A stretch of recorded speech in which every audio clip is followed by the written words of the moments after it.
भगवान कृष्ण को भगवान विष्णु को अवतार बोली माना जाए। यह आमे समस्ते जानिचे। भगवान कृष्ण पालनकर्ता विष्णु ही अटंती। आपण माने जानिछंती कि कृष्ण अवतार रे सृष्टिर पालनकर्ता मृत्यु केमिति हेला। आसंतु आज आमे जानिबा भगवान श्रीकृष्ण मृत्यु केबे ओ केमिति होइथिला। नमस्कार बंधु माने, डिवाइन विजन को मु आपनको पुणी थरे स्वागत जनाउछि।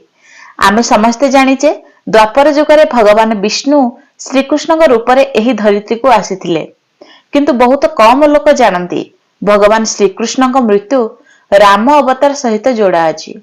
पौराणिक कथा अनुसार श्रीकृष्ण मृत्युर कारण महाभारत युद्ध रे कौरव मानकर हारिबा कारण होईछि।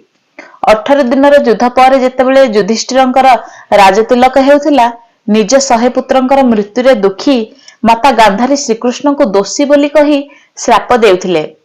जेमिति कौरव वंश नाश होईछि, सेमिति तुमर भी वंश नाश जीव।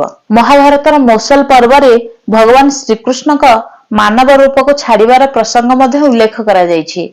एही पर्व रे वर्णित कथा अनुसार भगवान श्रीकृष्णଙ୍କର मृत्यु महाभारत युद्धर 35 वर्ष परे होइथिला।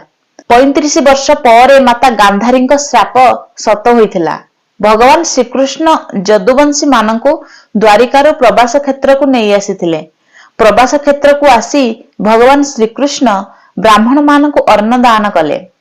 सेही प्रवास क्षेत्र रे किछि दिन परे महाभारत युद्धर चर्चा समय रे सात्विकी और कृतवर्मा दुई जनकर झगड़ा होई गला। सात्विकी रागी जाई कृतवर्मार मुंड काटिदेला।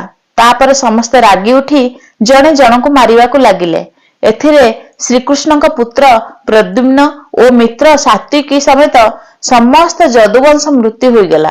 केवल बबुल और दारू को बंची थिले। एहा परे भगवान श्रीकृष्णଙ୍କର बड़ भाई बलराम समुद्र कूल रे ध्यान मुद्रा रे एकाग्र चित होई शरीर त्याग कर देथिले।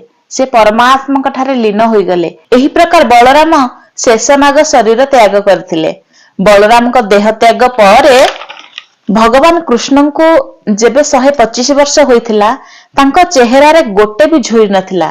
बयस हेले चर्म जेमिति लोचाकोचा होई जाए ना, भगवान कर टिके भी लोचाकोचा होई नथिला। भगवान पिपल गछ मूल रे सियाली लता तळे बसिकी बांसुरी बजाउथिले। सेतेबेले एक तीर आसी तांको पादर एड़ी रे लागिला। से जरासबर थिला जे तीर चलैथिला। से दौड़िकी आसिकी कहिला, मु ए कौन करदेली, मु एते बड़ पाप करदेली, कृष्ण को तीर मारिदेली। बहुत विकल होई कांदिला जरासबर। जरासबर को भगवान कहिले, तुमर किछि भी दोष नाही, एहा मो पूर्व जन्मर फल। पूर्व जन्म रे तुमे बळी थिल।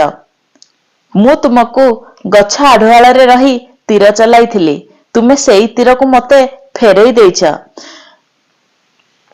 तू मते मारिथिबारु तू स्वर्ग लोक को जीवु। जरासबर सेठारु जीवा परे श्रीकृष्णଙ୍କର सारथी दारू को सेठारे पहुंचीथिला। श्रीकृष्ण ताकू कहिले, द्वारिका जाई समस्तଙ୍କୁ कुह कि पूरा जदुवंश नष्ट हो जाइछि। बलराम सहित कृष्ण भी निज धाम को पळाइछंती। एबे सबु लोक द्वारिका छाड़ी दियो। एबे द्वारिका नगरी जलमग्न होइजिवो। तापरे सेही स्थान रे सबु देवी देवता यक्ष किन्नर गंधर्व पहुंची गले ओ कृष्णଙ୍କ आराधना करबाकू लागिले। आराधना करि सारिबा परे श्रीकृष्ण निज नेत्र बंद करदेले। तापरे तांका शरीर वैकुंठ धाम को पळैला। आशा करूछि आपण मानक भगवान कृष्णଙ୍କର शरीर छाड़िबार प्रसंग निश्चय रोचक लागिथिबो। मु पुणी थरे नुआ प्रसंग को नहीं आपण मानक निकट को निश्चय आसीबी।